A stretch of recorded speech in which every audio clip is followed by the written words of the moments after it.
Welcome to Rooted and Ready from Annie's Project. This podcast is a space where we share real conversations about risk, resilience, and the decisions shaping life in agriculture.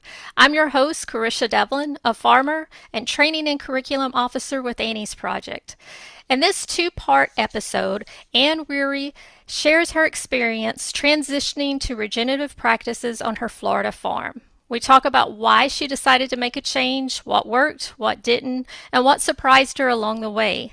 If you're considering doing something differently, or if you're already in the middle of it, this conversation is for you. So welcome, Ann. So excited to have you on the podcast and for everybody to get to learn more about you and what you're doing. So just to kind of kick us off, would you tell us about yourself, about your farm, where you are, what you grow or raise? Absolutely. And thank you very much for inviting me and having me join you guys. My name is Ann Wiirre, and I live in Central Florida along the East Coast in between Cocoa and Daytona Beach. And if you're familiar with the Florida soil down here, we have none. It's sand. Okay. And and so that's where I'm coming from as a farmer is most people feel like they're coming from northern states. They're used to that glacier type of soil, and down here we don't have that. So a lot of farmers feel like they're not farming right, and that's not because they're not farming right. It's because we have to think of our soil. So back to your original question, that kind of covered where I am and what I raise here is I actually have a citrus grove. I've got in between 500, 600-ish citrus trees, and I have about 28 different varieties of citrus. And it can be challenging because right now, we're battling the greening that they call it. It's a citrus psyllid that comes and it's a moth and it bites your leaves and your tree gets infected with this bacteria. Hmm. And if your tree is strong enough, it can, keep growing. But lots of times, just like any really bad colds, there's usually damage, whether it's to your lungs for a while or whatever. And that's similar to what's happening with the citrus. And my whole thing is to, I've got a mission. I'm going to end Mm-hmm. up beating it. And so I've got that going. I also have bees. So I got some bee colonies. I've got two high tunnels that I grow all kinds of vegetables. I also have pears, plums, peaches, apples. I've got all kinds of different vegetables, blueberries, strawberries, blackberries, grapes. Um, I also have got chickens. Like most of us, once we ended up, having the scare of not having any eggs there for a while, I think Mm-hmm. we all start, if we farmed chickens at one time, we're farming them again.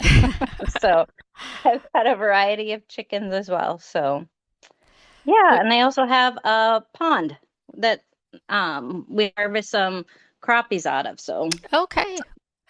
Wow, you definitely have a lot to keep you busy. That's I quite a do. list. So, how long have you been farming? Actually, I was pretty much born into farming. Okay. So my mom's always had a small garden.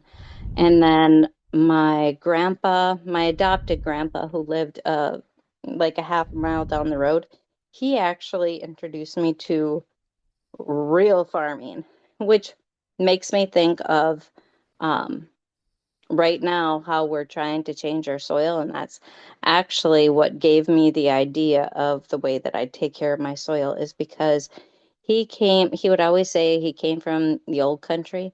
Mm-hmm. And so he came overseas and he's Scandinavian and his soil was so black and rich because he ended up growing his soil. And so every single vegetable that came out of his garden was phenomenal and his garden was huge. And so that was kind of like I would go to the grocery store, I would try, peas. I'm like, nope, doesn't taste like Grandpa Mikey's. Nope, doesn't taste like Grandpa Mm. Mikey's. And I mean, I ended up having him in my life since I was 3 years old, Mm-hmm. and actually named my second son after him because he was just such an influence.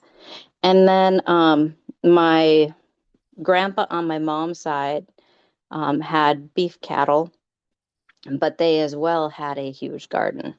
And so they grew some potatoes and stuff like that. And your regular, to me, it seems like your typical beef farming garden because Mm-hmm. every single meal Grandpa had to have his potatoes and corn. And so there's corn, or not corn, but carrots. And so, yeah, he had wonderful carrots, or Grandma did. So, yeah, I always had some sort of farming in my life. So when you hear the term regenerative farming, and that's a term that I think a lot of us have heard, it's kind of been floating around for a while. I think there's a ton of people that don't really know what it means. So, what does that term mean to you?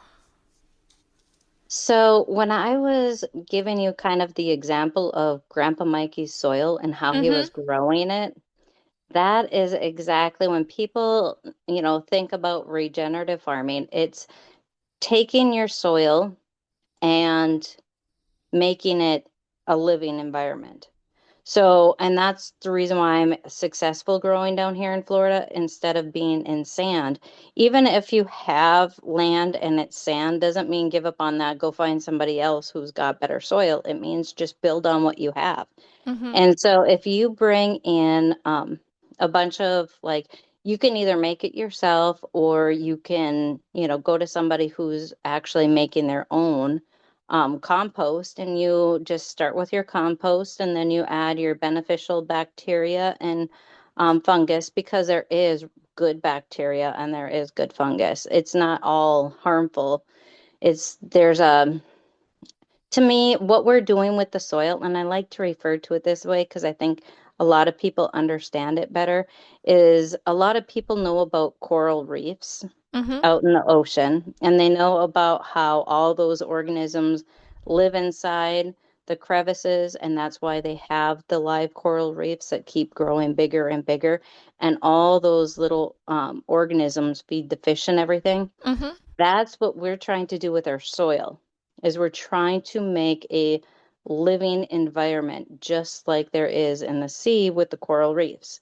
So you go and you have your black rich compost and you add your beneficials in there, which your beneficials also, like if you think of your worms and stuff like that, they have when they end up eating down, if you have any like pine bedding in there or any type of wood chips, their saliva produces a lot of enzymes in there that actually keep away the undesirable pests. And by rebuilding your soil like that, like down here in Florida, another perfect example is that our soil being sand, they kept on putting tons of fertilizer on their trees in order to grow tons of oranges. Mm-hmm. And they killed their soil. There's no living organisms in it. And so when this, that citrus psyllid came through, there was nothing for that tree to help defend itself.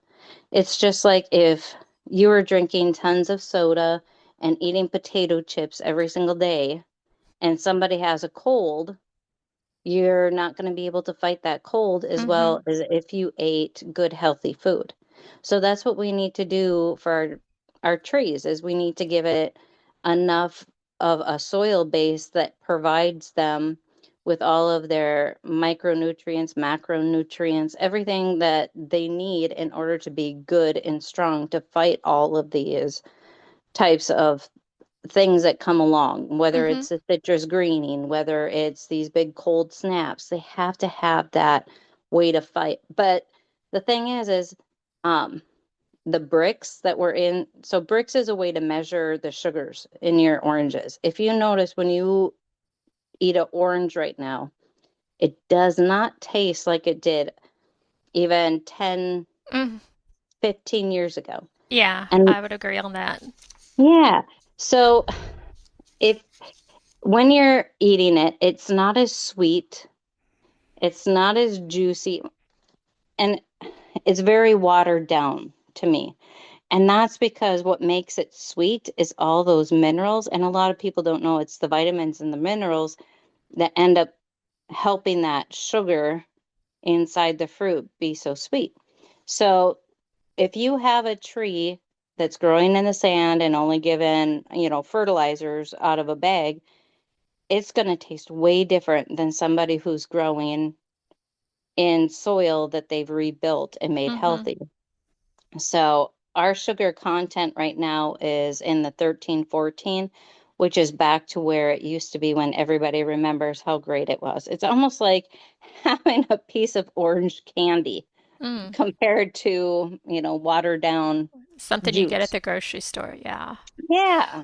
I love that analogy about the coral reef. I'd never thought about like soul in that way. So I will always think of that now. And thank you for that. Yes. Um, I I'm curious. You mentioned your grandpa Mikey, and just watching about the practices he used to make his soil rich to feed his soil, and you've talked about how you're doing it now, and the things that you've learned. Is there anything else that helped you make that shift uh, to regenerative farming? Anything else that kind of helped to make a catalyst for you to make those changes? So I think that there is, and it's really impactful that you asked that because I do think that a lot of people who have switched to regenerative farming is because something happened in their life, right? Mm-hmm. To make them want to switch. And mine was I actually ended up with thyroid cancer. Oh. And to me, it was, what are we doing that now it seems like cancer was something that you didn't hear, so much about. And now it's like everybody seems to be affected one way or another. Mm-hmm. Before it might be, way down the line, a friend of a friend who, had cancer, but now it seems like it's just very common. And then just thinking back, what is so different? And so to me, when I already went through all the treatments and stuff, you need to be as strong as possible when you're going through treatments. So to me, the best thing to do was to be able to grow my own food. I knew what was being put on it. Mm-hmm. I knew I didn't have, pesticides sprayed on it. I needed to make that change for my own health. And then that made me also think, my kids, I've got two sons, and I just did not want them to have to go through it because my husband's two parents had passed away of cancer 2 years before I got it. Oh And goodness. so it was just like, there is something not right. Mm-hmm. So I ended up switching to regenerative because of that way. And actually, my dad had started before I had, and he's like, because it really shook him up when I had gotten cancer. And so he grows apple trees up in Minnesota. And so he ended up, starting with everything, I'm not putting any chemicals near these trees. We're eating the fruit. We don't know what it's going to do to us. And so it was actually a big changing thing for him as well. He didn't know. I mean, regenerative farming wasn't a coined phrase back then. And it was just, you knew something was wrong and you knew it needed to be fixed. And so that's what, was the turning point for us was honestly, it was, needing to be healthier in the Mm-hmm. way that we eat. Well, that's a very powerful story, Anne. Thank you for sharing that. And I'm so happy that you were able to fight cancer and beat it. And you're right. There does seem to be so many more cases of cancer. Everybody has been touched by it in some way, whether Yeah. it's through a family member, friend, or themselves having that battle. So it's yeah, I really appreciate you sharing that. So when you decided to start your regenerative practices, what specific problems were you trying to solve? Was it right off the bat? Was it like your soil health? Was it just trying to make sure that you're not putting as many chemicals on the things that you're growing? What were kind of like the steps there that you took to start easing into it? So I think it went back to the taste of food. Okay. That was like thinking about Grandpa Mikey's garden and thinking about when I would go and eat his pea pods. I would just, one was just so crunchy, had so much flavor, and then thinking about his carrots and how amazing his carrots were. And why can't food taste that same way? What's going on here? And then from there, it was like, you know what? I can even apply that to my trees. And then, from there, it just kind of grows in your mind. And then you think, how can I get this to its best form of what that particular variety is trying to make it taste like? Because when it's in a lab, it gets totally, baby treated. So they know exactly what it should taste like. And so then that's when I just kept on thinking, okay, let's really think about this and get it back to tasting like it's supposed to. So that's kind of, how I started, was just because I wanted everything to taste the way that it used to Mm-hmm. taste and not have, because I mean, really, it was really interesting. Matt Palmer from Green Jeans Foundation had told me about, um, did you ever realize that it takes about 20 oranges now to get all of your vitamins and minerals that one orange used to be? And he's like, just think Oh, about all wow. that waste. So all that extra stuff that your body doesn't want, it doesn't need. And now in order to get that same amount of vitamins and minerals, you're having to eat 20 just to get that. And even if you are eating in a healthy way, you're putting on all these extra calories on, things that you don't need because of the way that food is grown now. So to me, that, goes back to the whole, it tastes the way it's supposed to if it has all the right minerals and vitamins in it. Mm-hmm. And so, and then I think that's actually going to help as soon as we start growing healthier, then we're not eating and overeating in order to get the same amount of vitamins and minerals that we need. What are some of the practices that you've adopted? So we've talked about we've kind of weaved in and out of them during our discussion so far. But can you name specific practices that you have implemented with your regenerative farming? Yeah. And so, if anybody is like a chicken farmer, so you Mm-hmm. have, your chickens in your backyard, you can take your pine bedding and you can convert it into compost. And so that's one of the things that I do is I take my chicken bedding and compost it. Then my horses, I'll take their manure Mm-hmm. and also add that to the compost. And then if you come across trees that, you need to cut down and you need to mulch up and stuff, you can use that mulch. If you are doing gardening like myself, I take when I have my gardens and they're all done, instead of just taking, my tomato vines that are done producing tomatoes or beans, whatever it is, even my herbs, I'll throw all of that into my compost. And now I don't do the citrus because I don't want that acid, Mm-hmm. but everything else, you can compost it down and you can reuse it in your soil. And even if you don't think, very that all these things don't matter, they do. They all help rebuild that soil that you want it. And then let's see, what else do I do just right here?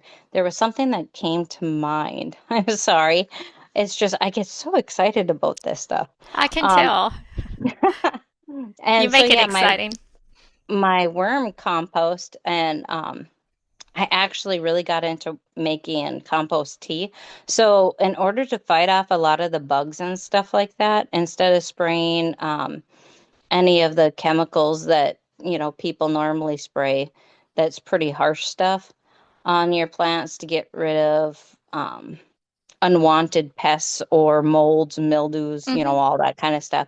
I end up taking my compost tea and I have like a special blend that I make out of it and put some bubblers in there in order to get a nice brew. And then I take that and spray it on the leaves. So, and all that does is it helps when I spray the leaves, even though that's not rebuilding the soil, what it is it's also protecting all those microorganisms that are in the soil from those harsh chemicals coming off of my trees when it rains. Hmm. So, yeah, there's, so many different things. And that's even, people don't think about taking any of their fish, I'm sure, and putting it into the compost bin if they've been fishing. But even that can be broken down in your compost pile. So That there makes. really isn't too terribly much waste Hmm. on a farm. I like that. The hearing about the fish reminds me of a story I've read my kids when the Indians were teaching the when the Native Americans were teaching the Pilgrims about planting squash and corn. They would always put a fish head in there with a seed, for to fertilize the soil and so forth. With the Exactly. with the compost, let's pretend that I'm someone who is listening to this and knows the word compost but doesn't really know much about it. So can you just quickly walk me through the steps of like how do you start a compost pile and about how long would it, does it need to kind of mix together and build up before you start maybe putting it on your garden or using it around your trees or wherever you're going to end up using it. So there's a few different methods, and it just kind of depends on what somebody would want to do. But if you have any wire around, there's three different ways that I can think of that would. So my dad has got compost bins at his house, and and there's tons and tons of YouTube videos out on it. You can use pallets to kind of make the back walls of it, but my dad has actually made his out of lumber, and that was through the NRCS. The USDA has several programs, and one thing that they sponsor or they, help with the programs of is compost bins. So he had built one out of plywood, and it's got three different bins in it, meaning three different slots. Mm-hmm. So he goes and he adds compost to, let's say, for instance, the two end ones, but he leaves the middle one open. So he makes sure that he keeps it moist. One thing is you make sure you keep it moist and you take all these things like I was talking about, your browns and your greens, like your grass cuttings, your leaves are great in a compost pile. If you have any leaves in your yard and you are used to bagging them up and putting them out by the road, if you have a compost pile, leaves are great for breaking down and creating really good soil. So you take, and all of it needs to be like living, at one point living. Mm-hmm. So you can take hay, you can take straw, you can take your pine bedding, you can take your grass clippings, and you kind of want to do a browns and a greens, and you want to make them about even, which is like your manures and like your cow manure, your horse manure, you add that into. And so once you have your perfect mix in there, you wet it down because you want to keep it nice and moist. And then you take, like, my dad has the two M bins, and then he'll rotate one in the middle let it cure for a while until it gets, because you put a thermometer in there and Mm-hmm. you watch the temperature. Now, the way I do it, I don't monkey with the temperature. I do so much stuff that everything has to be simple. So anyway, that's kind of how you do his method. You spend more time as far as flipping from one side to another. And my dad is just amazing at how he does his stuff, but I need it to be simpler and faster. So I do, it's called Johnson's do method. Mm-hmm. You take a wire mesh, you make a circle more or less around like a pallet on the ground. And then you take all the stuff that I was just talking about, your browns and your greens, and you put it inside there. But when you're putting it in, you have like these three pipes that are in there because the pipes are going to help with the airflow. So that's the whole thing with the wire mesh on the outside. It helps with the airflow. So everything will end up having airflow. Once you put everything in there with those three tubes in there, after about 3, 4 days, then you take those three tubes out and they'll actually, everything's settled. So when you pull them out, it'll still keep that hole all the way down to the pallet Oh, and that interesting. creates the airflow. Mm-hmm. Now you don't have to watch the temperature and flip and everything. And it'll take about 6 months for that to turn into really rich, good soil. But it's amazing. Even though it's sitting on top of a pallet, as it's breaking down, you'll get all kinds of living organisms in it. Hmm. You'll get amoebas, you'll get protozoas, you'll get your bacteria, and you'll get your fungi. You'll get all your good stuff, but you also will find worms. They will crawl up the pallets to get up inside there to break things down. Interesting. So, yeah. So that's your composting right there Okay, for your thank you. soil. Yeah, I think we'll have a lot of listeners who start composting now. Yes, go check out, different ways that works for them. Yeah. Yep. So, can you talk us through some of the improvements on your farm since you've made the switch to regenerative farming? So, when I first moved down here in 2006, I thought I could grow like I could up in Minnesota. You dig a hole, you put some, additional amendments into the soil, like your kelp meal or, whatever you want to add. I like adding also ozomite, and there's different, things that you can add to your soil to add the micronutrients, and those are called the amendments. And so I thought I could just do that and be good. And I learned that is not right because it's sand.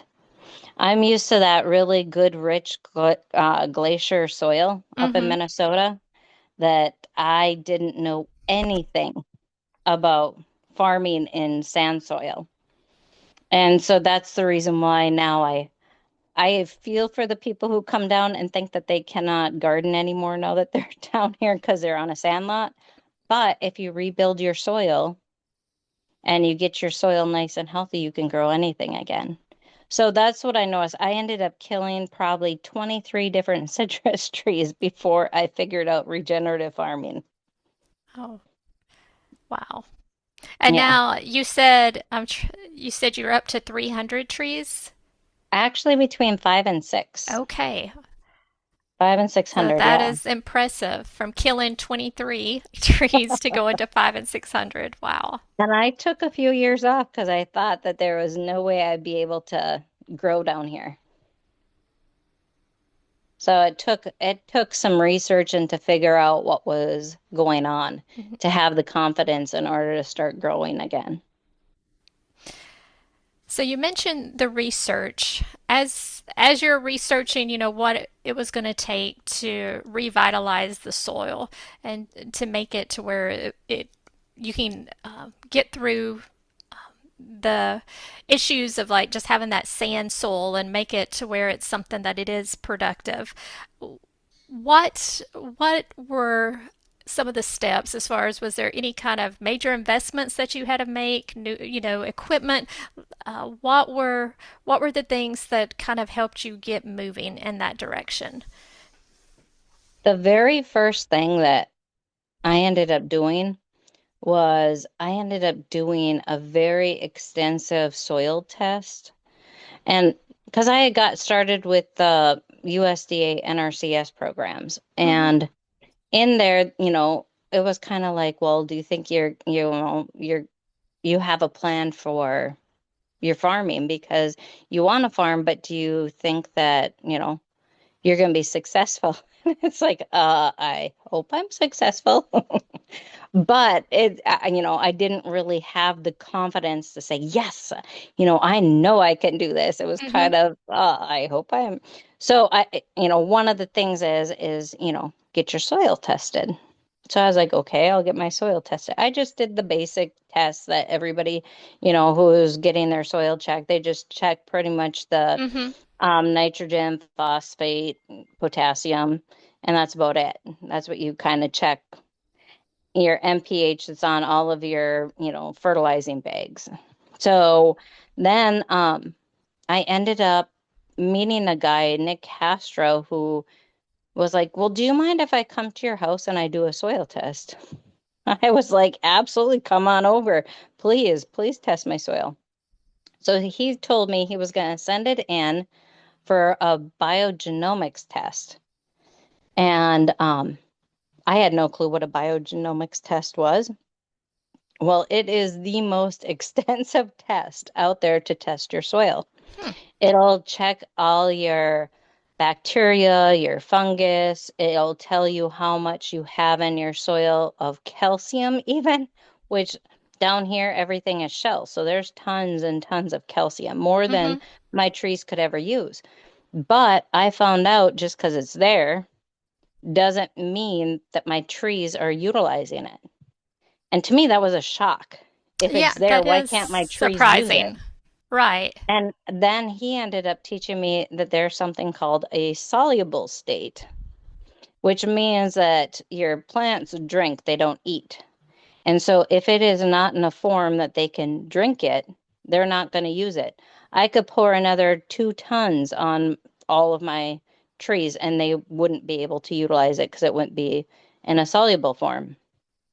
And so he had told me if you have the right soil and you have the right things added to your soil, like your bacterias, your fungi, your guys that actually go to work inside your soil to take and turn it into a soluble state and have that beneficial relationship between the roots. That's what the fungi do. They're actually beneficial because they go and they gather all the nutrients out in the soil and then they give it to your trees to eat. And then your trees, their way of saying thank you is they give them sugars because that's what they eat is the sugars. So they've got a beneficial relationship going on with them. And I didn't know anything about that until Nick had told me what I needed to add to my soil. And so I'm sorry, I can't remember what your original question was. Well, I had asked what were some of the things that you did, whether it was new equipment or major investments that you made Oh, that in leading into regenerative farming, which it sounds like soil test was a huge step. was the yes, it Yeah. was the very first thing. Sorry about that. I totally forgot what like I said, I'm really excited about this. Well, I was finding that fascinating. I'm learning so much in our conversation. So I ended up, yeah, investing in that soil test. And then with that came, adding to the soil. And it's not that I needed the equipment, it's more that I needed the beneficials. Mm-hmm. So I went and got they make in liquid form that you put down, and you can do soil drenches in order to add those beneficials into your soil. Okay. And then that was even, I didn't know anything about wetting agents to add to the soil to help spread out um, the moisture in the soil so it's not condensed into one spot. Yes, I was watering my trees, but I didn't realize I needed a living wetting agent to go and spread out and not just be in one little spot. Mm-hmm. So, so yeah, it was just adding minor things in order to change your soil. And then the composting that I already had going on. And, how much is a pallet? Mm-hmm. You can go and get them for free. How much is the wire? Most likely, if you're a farmer, you've got some wire around. So then it's just going and gathering your stuff that you've just piled up. Now, just putting it in a pile a little bit differently and then putting it out.